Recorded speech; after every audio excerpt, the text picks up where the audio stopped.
जेना, जो कि एक बहुत अच्छी छात्र थी, वो अपनी क्लास में पढ़ाई करने में सबसे तेज थी, लेकिन उसकी नजर कमजोर होने की वजह से उसको क्लास में सबसे आगे वाले टेबल पर बिठाया जाता था ताकि वो आराम से अपनी पूरी क्लास अटेंड कर सके।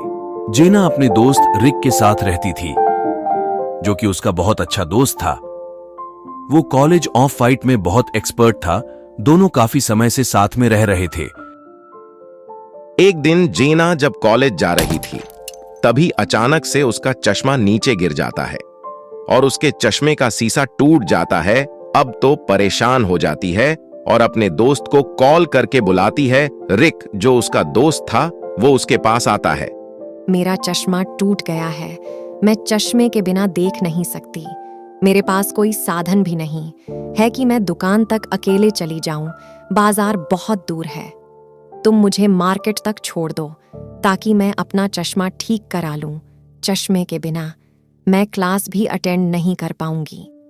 अब रिक जेना को कार में बिठाता है और वह मार्केट की तरफ जा ही रहा था कि तभी जेना अचानक से चिल्लाने लगती है, रिक, गाड़ी रोको, साइड में देखो। वहां सैम की बॉडी झाड़ी में पड़ी है। लग रहा है किसी ने उसे मार दिया।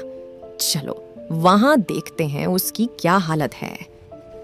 अब रिक ने सैम को देखा तो वह बेहोश होकर रोड के बगल की झाड़ी में पड़ा हुआ था। अब रिक और जेना दोनों गाड़ी से नीचे उतर के सैम के पास जाके देखा तो सैम की मृत्यु हो चुकी थी। ये देख के दोनों घबरा जाते हैं और सोचते हैं कि इसको किसने जान से मार दिया। अब जेना ने मेहुल को फोन किया और उसे बताया, हेलो मेहुल जी, मैं और मेरा दोस्त मार्केट जा रहे थे। तभी मैंने देखा यहाँ रोड के बगल में सैम की बॉडी पड़ी है।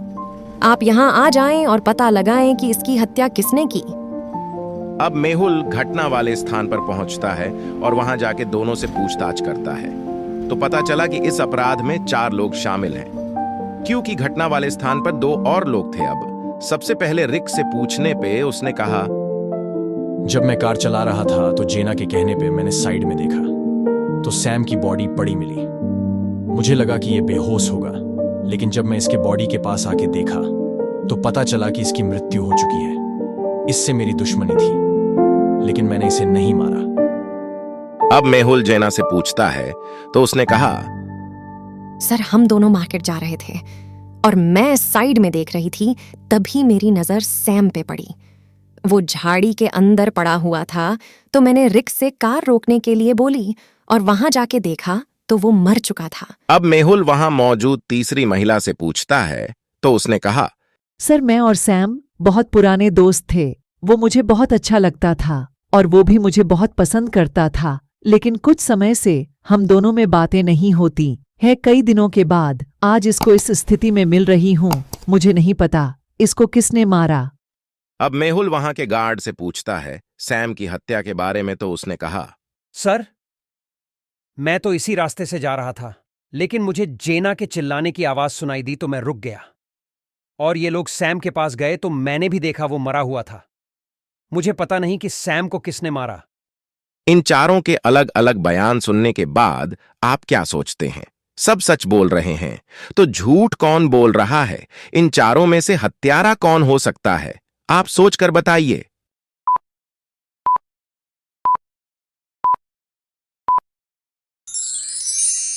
आपने देखा होगा जेना की आंखें कमजोर थीं। वो बिना चश्मे के देखने में असमर्थ थीं, तो वो कार के अंदर बैठे हुए बिना चश्मे के झाड़ी के अंदर सैम के शरीर को वो कैसे देख सकती है? इसका मतलब यह है कि इसको पहले से पता था कि सैम की बॉडी यहां पड़ी है। इसका मतलब सैम की हत्या इसी ने की होगी या किसी से कराई होगी।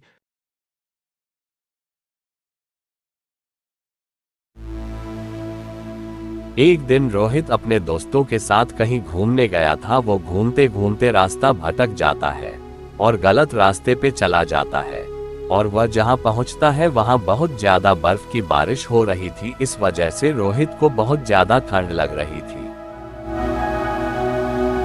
अब रोहित बर्फ के बीच में फंस जाता है और वह सोचता है कि बाहर कैसे निकलूं। अब वहां का तापमान भी धीरे धीरे कम हो रहा था और वहां रोहित की मदद करने वाला भी कोई नहीं था और रोहित अकेला हो गया था। अब वो वहां आसपास देखता है, उसे वहां कुछ भी दिखाई नहीं देता जिससे वो अपनी ठंड कम कर सके। कुछ भी समझ नहीं आ रहा था वह अपने बचाव के लिए क्या करे। उसके पास फोन भी नहीं था कि वह किसी से हेल्प मांगे। अब रोहित ने अपनी जेब की जांच की और उसके जेब में 4 चीज मिली। पहला रस्सी, दूसरा ग्लव्स, तीसरा टोपी और चौथा पॉल बैग। अब रोहित को इन चारों में से कौन सी चीज को सेलेक्ट करना है जो उसे कुछ देर जीवित रख सकती है? आप सोच के बताइए।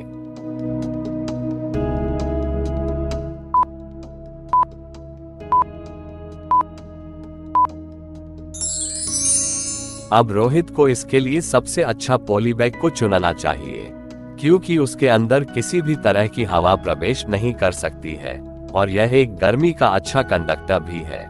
रोहित को कुछ देर तक जीवित रहने के लिए पॉली बैग ही लेनी चाहिए।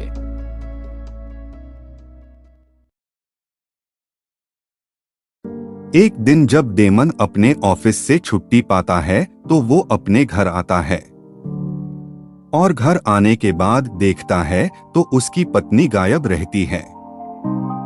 उसने पता भी किया लेकिन उसका कहीं कुछ भी पता नहीं चला।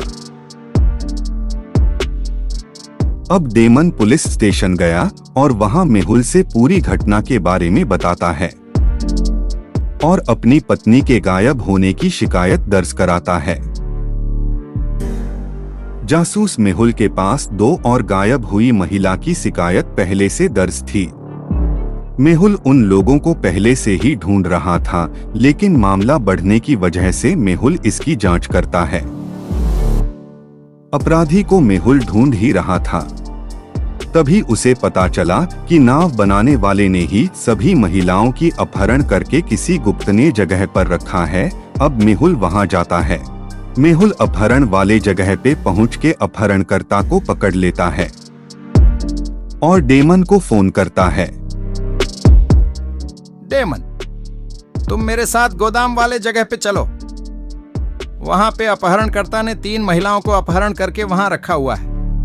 तुम वहां चलो और अपनी बीवी को पहचान के ले जाओ।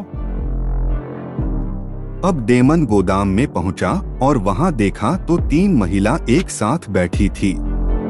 डेमन तीनों को ध्यान से देखता है तो वो तीनों एक जैसे दिखाई दे रही थी। उसे अपनी बीवी को पहचानने में मुश्किल हो रही थी कि इन तीनों में उसकी बीवी कौन है। अब आप ध्यान से तीनों को देखिए और बताइए डेमन की बीवी कौन सी है।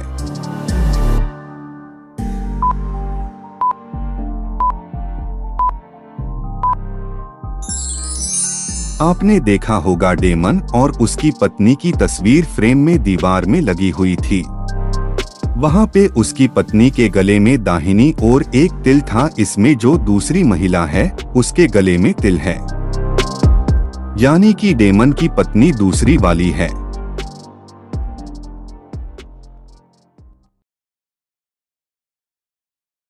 लियान को महसूस हुआ कि उसकी पत्नी उसे धोखा दे रही है। फिर उसने एक प्लान सोचा कि जब ये बाहर कहीं जाए तो मैं इसका पीछा करके देखता हूँ ये कहाँ जाती है।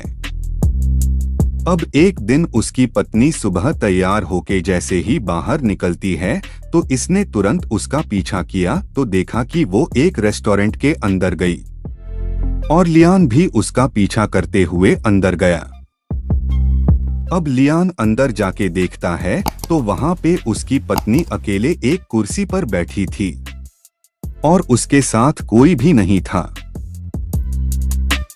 लियान ने वहां के एक वेटर से पूछा कि ये सामने जो मैडम बैठी है क्या इनके साथ में कोई और भी आता है यहाँ या ये अकेले आती है? तो वेटर ने कहा,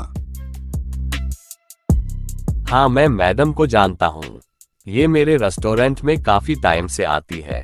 इनके साथ में एक आदमी भी आता है लेकिन अभी वो वॉशरूम गया हुआ है। अभी वो आएगा, आप चाहें तो वॉशरूम में जाके देख सकते हैं।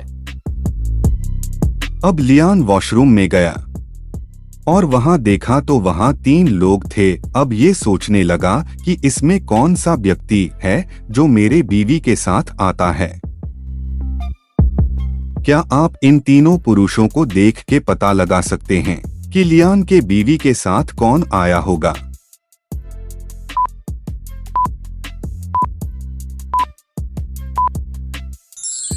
यहाँ पे जो तीसरा व्यक्ति है उसके हाथ में जो फूल है वही फूल लियान के बीवी के पास भी है, जो कि वो अपने हाथ में लेके कुर्सी पे बैठी है। इसका मतलब तीसरे व्यक्ति के साथ में लियान की बीवी आई है।